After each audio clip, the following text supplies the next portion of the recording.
Hello friends, good morning. നമ്മുടെ LITV സീരിയലിലേക്ക് എല്ലാവർക്കും സ്വാഗതം.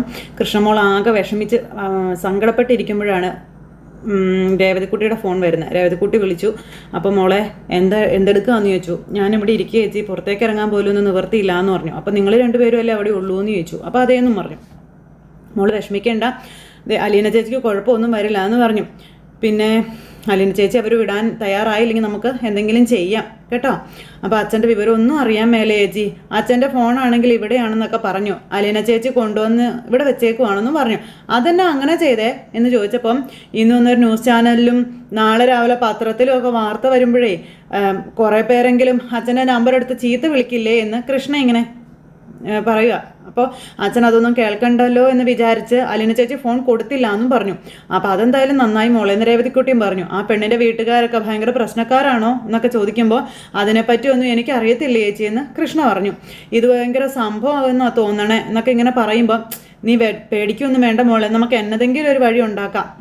നീ വല്ലതും കഴിച്ചായിരുന്നോ ഉച്ചയ്ക്ക് എന്നൊക്കെ ചോദിച്ചപ്പോൾ ഇല്ല ചേച്ചി ഒന്നും കഴിച്ചില്ല എന്ന് പറഞ്ഞു. എനിക്കൊന്നും വേണ്ട, വിശപ്പില്ലാഞ്ഞിട്ടാണെന്ന് കൃഷ്ണ പറഞ്ഞു. അപ്പോൾ അങ്ങനെയൊന്നും കഴിക്കാതിരിക്കരുത്, എന്നതെങ്കിലും ഒന്ന് എടുത്ത് കഴിക്കുക കേട്ടോ. ഒന്നും കഴിക്കാതെ ക്ഷീണിച്ച് വയറും കൂടി കേടായാൽ പിന്നെ ഭയങ്കര വിഷമവും നിരാശയും ഒക്കെ തോന്നും കേട്ടോ എന്നൊക്കെ പറഞ്ഞുകൊണ്ട് രേവതിക്കുട്ടി ഇങ്ങനെ പറയുക. എന്നിട്ട് ധൈര്യം കൊടുക്കുകയാണ് കൃഷ്ണയ്ക്ക്. അതും പറഞ്ഞ് ഫോൺ അങ്ങ് കട്ട് ചെയ്തു. പിന്നെ പോലീസുകാർ അലീനയും കൊണ്ട് പോകും. അപ്പോൾ പോലീസ് സ്റ്റേഷനിലേക്കാണോ അതോ ക്യാമ്പിലേക്കാണോ സാറേ പോകണ്ടേ എന്ന് ചോദിച്ചു. അപ്പോൾ ഇവള് SHOയുടെ മുന്നിൽ എത്തിക്കണ്ടേ, അദ്ദേഹം തീരുമാനിക്കട്ടെ എന്ന് വനിതാ പോലീസുകാരി അന്നേരം അവിടെ ഇരുന്ന് പറഞ്ഞു. അലീന അതിനൊന്നും പ്രതികരിക്കുന്നില്ല, മിണ്ടാതെ ഇങ്ങനെ ഇരിക്കുക.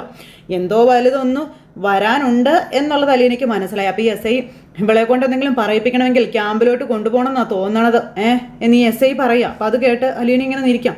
സ്റ്റേഷനിൽ കൊണ്ടുപോയാൽ മതി സാറേ, എനിക്കിന്ന് സ്റ്റേഷൻ ഡ്യൂട്ടിയാണെന്ന് ഈ പോലീസുകാരി അവിടെ ഇരുന്ന് പറയണു. അലീനയ്ക്ക് കാര്യങ്ങൾ ഏകദേശം മനസ്സിലായി. അപ്പോൾ അങ്ങോട്ട് തന്നെ പോകാം സാറേ നീ വനിതാ പോലീസുകാരി. ഇപ്പം ശരി എന്നും പറഞ്ഞ് ഇങ്ങനെ പോകണം. എടോ നേരെ സ്റ്റേഷനിലേക്ക് പോകാൻ പറഞ്ഞു. അപ്പോഴത്തേക്കും കൃഷ്ണമോൾ വേഗം ഫോൺ എടുത്ത് മനുവിനെ വിളിക്കുക. ഹലോ മനുവേട്ടാ, ഇവിടെ പോലീസുകാർ വന്ന് അലീന ചേച്ചി കൊണ്ടുപോയി എന്ന് പറഞ്ഞു. ഇത് കേട്ടപ്പോൾ മനു ഞെട്ടിപ്പോയിട്ടോ. അലീനെ കൊണ്ടുപോയെന്നോ? എന്തിനു കൊണ്ടുപോയെന്ന്? അപ്പോൾ എന്തൊക്കെയോ ചോദിക്കാനുണ്ടെന്നും പറഞ്ഞാ കൊണ്ടുപോയതെന്നൊക്കെ പറയുമ്പോഴേക്കും പോലീസ് അങ്ങനെ വീട്ടിലിരിക്കുന്ന നിരപരാധികളായ സ്ത്രീകളെ പിടിച്ചുകൊണ്ട് പോകാൻ അധികാരമൊന്നും ഇല്ലല്ലോ എന്നും മനു പറഞ്ഞു. അപ്പോൾ കൂടെ വനിതാ പോലീസൊക്കെ ഉണ്ടായിരുന്നെന്നും അവർക്ക് രോഹിതേട്ടൻ്റെ കേസുമായി ബന്ധപ്പെട്ട് കുറച്ച് കാര്യങ്ങൾ അറിയണമെന്ന് പറഞ്ഞു എന്ന കാര്യമൊക്കെ പറയുമ്പോൾ അത് അവിടെ വെച്ച് ചോദിക്കാവുന്നതല്ലേ ഉള്ളൂ എന്നും മനു ചോദിക്കാം. എന്നതാ മനുവേട്ടാ ചെയ്യണ്ടേ, എനിക്കൊന്നും അറിയാൻ മേല എന്നും പറഞ്ഞ കൃഷ്ണ മനുവിനോട് പറയാം കേട്ടോ. ഇതിപ്പോൾ അച്ഛനോടും പറയാൻ വയ്യല്ലോ മനുവേട്ടാ, അച്ഛനത് ഭയങ്കര വിഷമമാവുമല്ലോ എന്നൊക്കെ പറയുമ്പം എന്തായാലും അലീനെ അവർ കുറ്റപ്പെടുത്താൻ സാധ്യതയൊന്നുമില്ല, ചോദ്യം ചെയ്യുമായിരിക്കുമെന്ന് പറഞ്ഞു. പിന്നെ അവൾക്ക് അങ്ങനെ പോലീസിന് പേടിയൊന്നുമില്ല, തെറ്റ് ചെയ്യാത്തവരെന്തിനാ പേടിക്കുന്നേ എന്നൊക്കെ മനു അങ്ങനെ ചോദിക്കുക. അലീന ചേച്ചി അവർ ഇന്ന് തന്നെ തിരിച്ചയക്കുമോ മനുവേട്ടാ എന്നൊക്കെ ചോദിക്കുമ്പം കസ്റ്റഡിയിൽ എടുത്താൽ തിരിച്ചെടുക്കണം, അല്ലെങ്കിൽ അറസ്റ്റ് ചെയ്യണം. അപ്പം ചേച്ചി എന്തെങ്കിലും പറഞ്ഞ് പേടിപ്പിച്ച് ഉപദ്രവിക്കുമെന്ന് എൻ്റെ പേടി എന്നൊക്കെ ഇങ്ങനെ പറഞ്ഞപ്പം അതൊന്നും നീ പേടിക്കേണ്ട കാര്യമില്ല, സ്വയം രക്ഷിക്കാനുള്ള കഴിവൊക്കെ അവൾക്കുണ്ട് എന്നും മനു അന്നേരം പറയുക. മനുവേട്ടൻ എന്തെങ്കിലും ഒന്ന് ചെയ്യണേ എന്ന് പറയുമ്പോൾ ഞാൻ നോക്കട്ടെ എന്ന് പറഞ്ഞു. ഞാനേ ഗോവർദ്ധനങ്ങളിനെ വിളിച്ച് പറയാം, ഒന്ന് സ്റ്റേഷനിൽ പോകണമെങ്കിൽ ഞാൻ പോകാം, നീ സമാധാനമായിട്ടിരിക്കേട്ടോ എന്നും പറഞ്ഞുകൊണ്ട് ഫോൺ അങ്ങ് കട്ട് ചെയ്തു. പിന്നെ മനു ആണെങ്കിൽ ടെൻഷൻ അടിച്ച് കിടന്ന് ഓടുക, എന്ത് ചെയ്യണമെന്നറിയാം. അപ്പോൾ മനു പുറത്തേക്ക് പോകുമ്പോഴത്തേക്കും കമല എങ്ങോട്ടാ മനു എന്ന് ചോദിച്ചു വന്നു. നീ എവിടെയെങ്കിലും പോവുകയാണോ എന്ന് ചോദിച്ചു. അപ്പോൾ എവിടെയെങ്കിലും അല്ല, എല്ലായിടത്തും പോവുകയാണെന്ന് പറഞ്ഞു. അപ്പോൾ എല്ലായിടത്തുമോ എന്ന് വെച്ചാൽ അത് പോലീസ് സ്റ്റേഷൻ, ഹോസ്പിറ്റൽ, കടപ്പാട്ടൂർ, അങ്ങനെ ഇപ്പം നീ പോവണ്ടാന്ന് കമല. ഹരിയെ പോലീസ് പിടിച്ചപ്പോൾ നിനക്ക് പോലീസ് സ്റ്റേഷനിൽ പോവണ്ടായിരുന്നു, അലീനയെ പോലീസ് പിടിച്ചപ്പോൾ നിനക്ക് ഇരിക്കാൻ വയ്യ അല്ലാടാ എന്ന് അമ്മ മോനോട് ചോദിക്കുക. അപ്പോൾ ഹരി കുറ്റം ചെയ്തിട്ടാണ് അവനെ അറസ്റ്റ് ചെയ്തത്, അലീന എന്നാ തെറ്റ് ചെയ്തു എന്ന് ചോദിക്കുമ്പോഴത്തേക്കും അവൾ എന്നാ തെറ്റ് ചെയ്തെന്നോ, എന്നെ കൊണ്ടൊന്ന് നീ പറയിപ്പിക്കണ്ടെന്ന് പറഞ്ഞു. അപ്പോൾ അത് കേട്ടപ്പോൾ മനു അമ്മ പറ, ഞാനൊന്ന് കേൾക്കട്ടെ എന്ന് പറഞ്ഞു. അറിയണല്ലോ, എനിക്ക് അറിഞ്ഞേ പറ്റുള്ളൂ എന്നും. നീ അവളെ കൂട്ടിക്കൊണ്ട് വന്ന ദിവസം നിനക്ക് ഓർമ്മയുണ്ടോ എന്ന് ചോദിക്കുക. ഒരു വെള്ളിയാഴ്ചയായിരുന്നു. അതൊന്നും ഞാൻ ഓർക്കുന്നില്ല എന്ന് പറഞ്ഞു. ഈ വെള്ളിയാഴ്ചക്ക് ഇപ്പം എന്നാ കുഴപ്പം? അച്ഛൻ മരിച്ച് 9-ൻ്റെ അന്ന് സഞ്ചയനം കഴിഞ്ഞ് അതിൻ്റെ പിറ്റേ ദിവസം. അതുകൊണ്ടിപ്പോൾ എന്ത് പറ്റിയെന്നാണ് ഞാൻ ഈ ചോദിച്ചുകൊണ്ടിരിക്കുന്നേ. അച്ഛൻ എഴുന്നേറ്റ് നടക്കുമായിരുന്നു എന്നും പിന്നെ ഇല്ലേ വടിയും കുത്തിപ്പിടിച്ച് കോണിപ്പടി കയറുകയും ഇറങ്ങുകയും ചെയ്യുമായിരുന്നു അത്യാവശ്യം വന്ന ഇല്ലേ. അതിനിപ്പോൾ എന്നാ കുഴപ്പം? കഴക്കൂട്ടത്ത് പോയി അവളുടെ തിരുമോന്ത കണ്ടതിന് ശേഷം എത്ര ദിവസം ഇരുന്നൂടാ അച്ഛൻ, നീ പറ. അപ്പം മനു അന്തം വിട്ട് നോക്കുക. 2 ആഴ്ച തികച്ചിരുന്നോടാ? ഇല്ല, തികച്ചില്ല. അതിന് ഏറ്റവും കുറഞ്ഞത് 2 വർഷം കൂടി അച്ഛൻ നല്ല ആരോഗ്യത്തിൽ ഇരുന്നേനെ എന്ന് കമല പറയാ. അത് കേട്ടപ്പം അലീന എന്നാ തെറ്റ് ചെയ്തിട്ടാ മുത്തച്ഛൻ അത്രയും പെട്ടെന്ന് പോയത് പറയാൻ പറഞ്ഞു. അന്നേരം അലീനയുടെ രാശിക്കുറവാ, അവളുടെ ദൃഷ്ടി പതിയുന്നിടം നശിക്കും എന്ന് കമല പറയണേ. അവൾ വന്ന് കയറിയതിന് ശേഷം 2 അനർത്ഥങ്ങളാ ഉണ്ടായിട്ടുള്ളതെന്ന കാര്യം കമല പറയുക. അവളുടെ നിഴൽ പതിയുന്നിടത്ത് ഗതി പിടിക്കത്തില്ല എന്നാ പറഞ്ഞത്. ഇതൊക്കെ കേട്ട് അമ്മയുടെ ദൃഷ്ടിയാണ് എനിക്ക് അങ്ങനെ തോന്നാറുള്ളതെന്ന് മനു പറഞ്ഞു. ഞാൻ ഈ വീട്ടിൽ കാല് കുത്തിയതിന് ശേഷം വച്ചടി കയറ്റമേ ഉണ്ടായിട്ടുള്ളൂ, അത് നിനക്കറിയാവോടാ എന്ന് അമ്മ മോനോട് ചോദിക്കുമ്പോൾ ആർക്കാമ്മ കയറ്റം? തെങ്ങ് കയറ്റുകാരനും കള്ളി എത്തുകാരനും, അവർക്ക് കയറിയല്ലേ പറ്റത്തുള്ളൂ. പോ അമ്മേ എന്നും പറഞ്ഞുകൊണ്ട് മനു പോകാൻ നോക്കുമ്പോൾ കമല തടയാ മനുവിനെ. അങ്ങനെ എന്നെ ഒറ്റക്കാക്കിയിട്ട് നീ പോവണ്ടെന്നും പറഞ്ഞു. അത് കേട്ട് മനു അന്തം വിട്ട് നിൽക്കുക. ഇവിടെ ആരുണ്ടടാ എനിക്ക് കൂട്ടിന്? പോലീസുകാർ വന്നാൽ ഞാൻ എന്നാ ചെയ്യുവടാ എന്ന് ചോദിച്ചു. അമ്മയാണോ അതോ അവളാണോ നിനക്ക് വലുത് എന്ന് ചോദിക്കുക കേട്ടോ. ആഹാ എന്നാ അതൊന്നും അറിയണല്ലോ. അങ്ങനെ ഇപ്പം നീ പോവണ്ടെന്ന് പറഞ്ഞ് കമല ഇങ്ങനെ നിൽക്കുമ്പം മനുവിന് കയ്യും കാലം വിറഞ്ഞു വരുന്നുണ്ട്. ഭയങ്കര ദേഷ്യത്തിൽ നമ്മുടെ മനു ഇങ്ങനെ അവിടെ നിൽക്കുക. കമല ഒരു രക്ഷയില്ല. അതിന് ശേഷം പിന്നെ മനുവിൻ്റെ നമ്പറിലേക്ക് ഗോവർദ്ധൻ്റെ നമ്പറിലേക്ക് വിളിച്ചു. ഹലോ ഗോവർദ്ധനങ്ങളല്ലേ എന്ന് ചോദിച്ചു. അതാ ഞാൻ ഗോവർദ്ധൻ തന്നെയാണ്. എനിക്കൊരു ഡൗട്ടായിരുന്നു നമ്പർ മാറിയോന്നേ. അങ്കിൾ ഇത് എവിടെയാണെന്ന് ചോദിച്ചു. അന്നേരം ഞാൻ വക്കീലിനെ കാണാനായിട്ട് വന്നതാണെന്ന് പറഞ്ഞു. അലീനെ പോലീസ് കസ്റ്റഡിയിൽ എടുത്തുനിന്ന് കൃഷ്ണമോൾ വിളിച്ചു പറഞ്ഞേ സത്യമാണോ എന്ന് അറിയത്തില്ലെന്ന് അന്വേഷിക്കാവോ അങ്കിളെന്ന് ചോദിക്കുമ്പോൾ അലീനയോ അവളെന്തിനാ പോലീസ് സ്റ്റേഷനിലേക്ക് പോകുന്നത്, അവളെന്താ ചെയ്തേ എന്നൊക്കെ ചോദിച്ചപ്പോൾ എനിക്കറിയില്ല, ചോദ്യം ചെയ്യാൻ വേണ്ടിയിട്ടായിരിക്കും. വനിതാ പോലീസൊക്കെ വീട്ടിൽ ചെന്നിരുന്നു എന്നാ കൃഷ്ണമോൾ പറഞ്ഞതെന്ന കാര്യം മനു പറയും. സ്റ്റേഷനിലേക്ക് കൊണ്ടുപോയോ എന്ന് ചോദിച്ചു. അപ്പോൾ കൊണ്ടുപോയെന്നാ പറഞ്ഞേ. എനിക്കാണെങ്കിൽ വീട്ടിൽ നിന്ന് പുറത്തിറങ്ങാൻ പറ്റാത്തൊരവസ്ഥയാണെന്നും മനു പറയാം കേട്ടോ.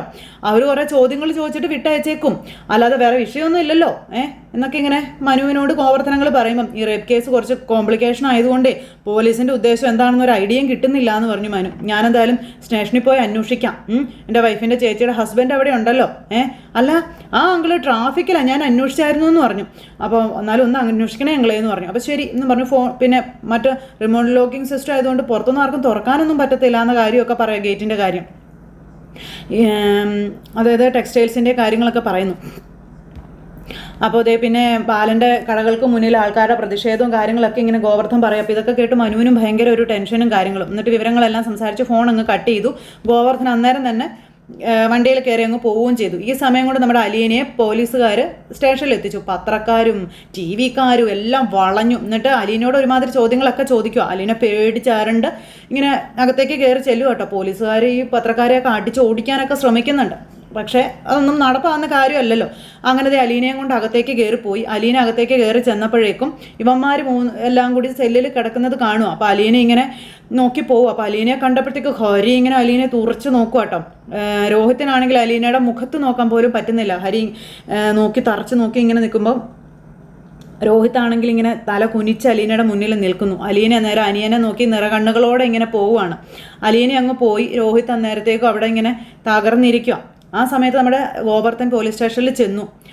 അപ്പോൾ എന്താ കാര്യമെന്ന് ചോദിച്ചു. ഞാൻ ഇവിടുത്തെ എസ് ഐ സാറിനെ കാണാൻ വന്നതാന്ന് പറഞ്ഞു. അന്നേരം എന്നാന്ന് വെച്ചാൽ നമ്മളോട് കൊണ്ട് പറ സാറേ എന്നാ വിഷയമെന്ന് ചോദിച്ചു. സാറിനോട് ഞാൻ പറയാം, ആദ്യം ഞാൻ നമ്പ്യാർ സാറിനെ ഒന്ന് കാണട്ടെ എന്ന് പറഞ്ഞു. എന്നാ സംഭവം പറയാ എന്ന് പറഞ്ഞുകൊണ്ട് അയാൾ ആ സമയത്ത് അത് എൻ്റെ അളിയനില്ലേ ബാലചന്ദ്രൻ, അത് അദ്ദേഹത്തിൻ്റെ വീട്ടിൽ നിൽക്കുന്ന ഒരു കുട്ടിയെ ഇവിടെ കൊണ്ടുവന്നിട്ടുണ്ടെന്ന് ഗോവർദ്ധൻ ഇങ്ങനെ ഇവരോട് പറയാം. അലീന എന്നാ പേരെന്ന് പറഞ്ഞപ്പം എനിക്കതങ്ങ് ഓർമ്മയിലോട്ട് വന്നില്ല. അതാ ബാലചന്ദ്രൻ സാറിൻ്റെ വീട്ടിൽ നിൽക്കുന്ന ആ പെണ്ണാണല്ലേ അത്. അപ്പോൾ ഞാൻ ഒന്ന് ആ കുട്ടിയെ കണ്ട് സംസാരിച്ചോട്ടെ എന്ന് ചോദിക്കുമ്പോൾ വേണ്ട അദ്ദേഹത്തിൻ്റെ ദേഷ്യം വരുമെന്ന് പറഞ്ഞു. പിന്നെ അവർ തമ്മിൽ നോട്ടയ്ക്ക് നിൽക്കുകയാണെന്ന കാര്യവും പറയാം കേട്ടോ. മൊത്തത്തിൽ ഇതായി ഗോവർദ്ധന്. സാറിന് നമ്പ്യാർ സാറിനല്ലേ കണ്ടത്, വാ നമുക്ക് കാണാമെന്നും പറഞ്ഞുകൊണ്ട് ഗോവർദ്ധൻ അങ്ങനെ ആ സാറിനെ കാണാനായിട്ട് അകത്തേക്ക് ചെല്ലുന്നു. മേ കമ്മിൻ സാർ എന്ന് പറഞ്ഞു ചെന്നപ്പം കയറി വാന്ന് പറഞ്ഞു. അപ്പോൾ ഗോവർദ്ധൻ എന്താ വന്നതെന്ന് ചോദിച്ചു. പിന്നെ ഒരാളുടെ പേരും പറഞ്ഞു, അയാളുടെ അളിയനാണെന്ന കാര്യവും പറഞ്ഞു. അപ്പോൾ അത് കേട്ടപ്പോൾ ഇയാൾക്ക് ഭയങ്കര കലിപ്പ്. അദ്ദേഹത്തിൻ്റെ 2ാമത്തെ സഹോദരിയെ ഞാനാ കല്യാണം കഴിച്ചിരിക്കുന്നതെന്നും ഗോവർദ്ധൻ പറയൂ കേട്ടോ. അപ്പോൾ നിങ്ങൾ ബന്ധുക്കൾ കൂടിയാണല്ലേ എന്ന് ചോദിച്ചു. അതെന്നും പറഞ്ഞു. ബാലേട്ടൻ്റെ വീട്ടിൽ നിന്ന് സാറൊരു പെൺകുട്ടിയെ പിടിച്ചുകൊണ്ട് വന്നില്ലായിരുന്നോ, അതിനെപ്പറ്റി അന്വേഷിക്കാനാണ് വന്നതെന്നൊക്കെ ഇങ്ങനെ ഗോവർദ്ധൻ പറയുക. അപ്പോൾ അത് കേട്ടപ്പോൾ തന്നോട് ആര് പറഞ്ഞു അന്വേഷിക്കാൻ? എന്നോടാരും പറഞ്ഞിട്ടൊന്നുമല്ല. പിന്നെ ആ വീട്ടിലിപ്പോൾ 3 പെൺപിള്ളേർ മാത്രമേ ഉള്ളൂ എന്നിങ്ങനെ പറയുമ്പോൾ ഇയാളൊന്ന് പുച്ഛിച്ചു ഗോവർദ്ധനെ. അതിലൊന്നിനെ പോലീസ് പിടിച്ചുകൊണ്ട് പോയെന്നൊക്കെ കേൾക്കുമ്പോൾ അന്വേഷിക്കണ്ടേ സാറേ എന്ന് ഗോവർദ്ധൻ ചോദിക്കുക. അപ്പോഴും ഇയാൾ ഇങ്ങനെ നോക്കുക. ബാലേട്ടൻ ഇപ്പോൾ ഹോസ്പിറ്റലൈസ്ഡ് ആണ്, പിന്നെ വീട്ടിൽ കാര്യങ്ങളൊക്കെ നോക്കാൻ ആളില്ല എന്നൊക്കെ ഗോവർദ്ധൻ പറയുമ്പോൾ എസ് ഇങ്ങനെ ഇരിക്കുക. പിന്നെ ആ പെണ്ണിനെ ചോദ്യം ചെയ്യാൻ വിളിച്ചുകൊണ്ട് വന്നതാ, പിന്നെ അതും CI അദ്ദേഹം ആവശ്യപ്പെട്ടിട്ടാണെന്ന് പറഞ്ഞപ്പം അല്ല ആ കൊച്ചിനെ കൊണ്ട് ഒരു കുഴപ്പമില്ലല്ലോ സാറേ എന്ന് ഗോവർദ്ധൻ പറഞ്ഞു. ആ വീട് നോക്കിക്കൊണ്ടിരിക്കുന്നതും ആ കൊച്ചു തന്നെയല്ലേ എന്ന് ചോദിക്കുമ്പം അവള് വലിയൊരു സാമർത്ഥ്യക്കാരിയാണെന്നുള്ളത് എനിക്ക് മനസ്സിലായി എന്ന് ഇയാൾ പറയാ. ജോലിക്ക് നിൽക്കുന്ന വീട്ടിലെ യജമാനത്തിയെ ആ വീട്ടിൽ നിന്ന് ആട്ടി ഇറക്കിയിട്ട് മുതലാളിയെ അടിച്ചു മാറ്റിയവളല്ലേടോ അവള്. കഥകളൊക്കെ പോലീസ് സ്റ്റേഷനിലും എത്തുന്നുണ്ട്. സാറേ അങ്ങനെ ഒരു സംഭവമൊന്നും ഇല്ല കേട്ടോ എന്ന് ഗോവർദ്ധൻ അന്നേരം പറഞ്ഞു. ഇല്ലേ? അന്ന് ബാലചന്ദ്രമേനോന്റെ ഭാര്യ അർദ്ധരാത്രി വീട്ടിൽ നിന്ന് പിണങ്ങിപ്പോയപ്പോഴല്ലേടോ ആക്സിഡന്റ് ഉണ്ടായത് എന്നീ SI നമ്മുടെ ഗോവർദ്ധനോട് ചോദിക്കും. അപ്പോൾ ഗോവർദ്ധനൊന്നും പറയാനില്ല, മിണ്ടാണ്ട് ഇങ്ങനെ നിൽക്കും കേട്ടോ. അല്ലേടോ അത് പിന്നെ വൈജേച്ചി കൊല്ലപ്പള്ളിയിലെ വീട്ടിലേക്ക് പോകുമ്പോഴാണ് എന്ന് പറയുമ്പം അതെ, പോയ സമയം എപ്പോഴായിരുന്നു? രാത്രി 1:30 മണിക്ക്. എന്താ അത് നല്ല സമയമായിരുന്നു? എടാവോ നമ്മളും അരിയാഹാരമൊക്കെ തന്നെയാണോ കഴിക്കുന്നത്? സാർ വിചാരിക്കുന്നത് പോലൊന്നും അല്ല കേട്ടോ പെങ്കൊച്ച്. സാറിന് അറിയാഞ്ഞിട്ടാണെന്നും അത് ഒന്നാമത് അതൊരു അനാഥയാണ് സാറേ എന്ന് പറഞ്ഞു.